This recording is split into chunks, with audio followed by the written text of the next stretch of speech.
friends, welcome back to my channel. First time இந்த video பார்க்குறவங்க subscribe பண்ணுங்க, மறக்காம பெல் ஐகானை கிளிக் பண்ணுங்க. அப்பதான் நான் போடுற வீடியோலாம் உங்களுக்கு உடனே நோட்டிஃபிகேஷன் வரும். இன்னைக்கு நான் செய்து காட்ட போறது பீட்ரூட் சாதம் தாங்க செய்து காட்ட போறேன். இது ரொம்ப சூப்பரா இருக்கும், ஹெல்த்தியும் கூட. குழந்தைங்க சாப்பிடாதவங்க கூட இதை விரும்பி சாப்பிடுவாங்க. இது ரொம்ப டேஸ்டா இருக்கும்.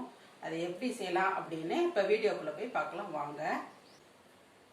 இப்போ ஸ்டவ் ஆன் பண்ணி கடாயில் எண்ணெய் ஊற்றி வச்சுருக்கேங்க. இதில் இப்படி மெல்லிசாக நறுக்குன்னா ஒரு 2 வெங்காயத்தை நல்லா உதுத்து போட்டுக்கோங்க.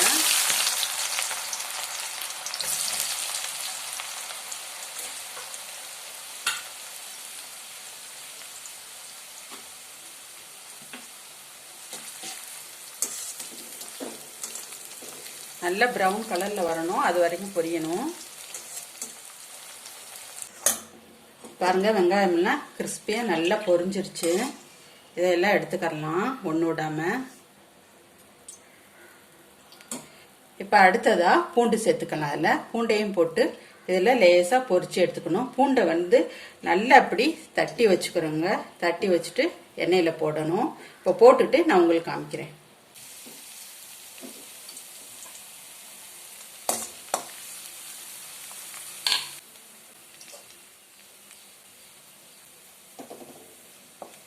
பூண்டு நல்லா பொரிஞ்சிருச்சு. இதையும் இப்போ இதோட எடுத்து வச்சுக்கலாம். எண்ணெயெல்லாம் வடிச்சிட்டு எடுத்துருங்க.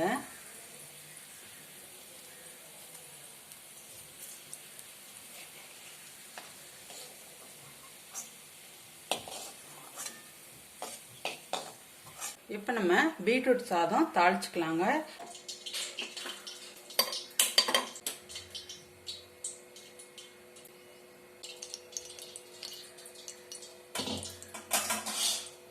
இப்போ அதே எண்ணெயை குக்கரில் கொஞ்சம் எடுத்து ஊற்றிருக்கேங்க. அதில் கொஞ்சம் கடுகு சேர்த்துக்கலாம்.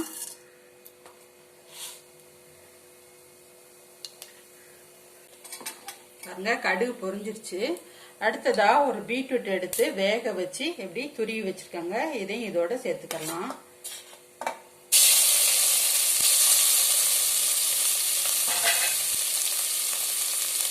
பீட்ரூட்டு பச்சையா போட்டோம்னா இந்த பச்சை வாசம் அடிக்குங்க. அதனால நான் வேக வச்சு திருவி இப்படி வச்சிருக்கேன். அதை இப்போ போட்டிருக்கேன்.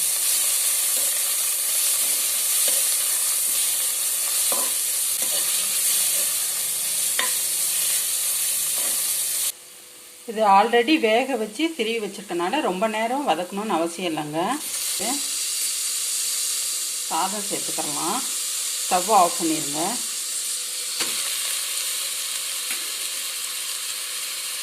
இதோட கொஞ்சம் போல் மல்லி விதை வறுத்து அரைச்சி வச்சுருக்கேன். அதை இதை சேர்த்துக்கலாம் ஃப்ளேவருக்காக. அடுத்ததாக கிறிஸ்பியாக வறுத்து வச்ச பூண்டும் வெங்காயமும் இதில் சேர்த்துக்கலாம்.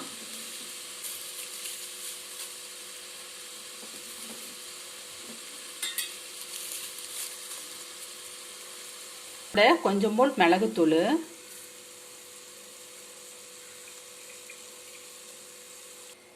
கொஞ்சம் போல் உப்பு, சாதத்துக்கு தகுந்த மாதிரி.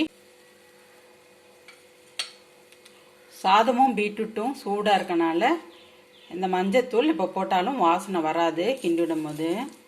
இப்போ நம்ம எல்லாத்தையும் ஒன்றா கிளறி விட்டுருங்க.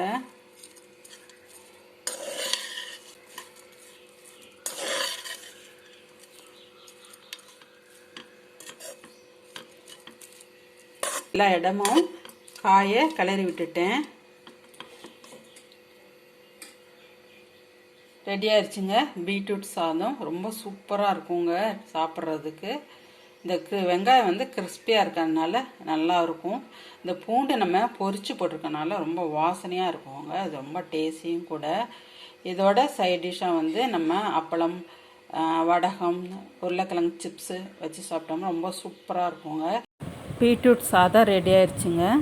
இந்த வீடியோ உங்களுக்கு பிடிச்சிருந்துச்சுன்னா லைக் பண்ணுங்கள், ஷேர் பண்ணுங்கள், கமெண்ட் பண்ணுங்கள், சப்ஸ்கிரைப் பண்ணுங்கள். மறக்காமல் பெல் ஐக்கானை கிளிக் பண்ணுங்கள். தேங்க்யூ.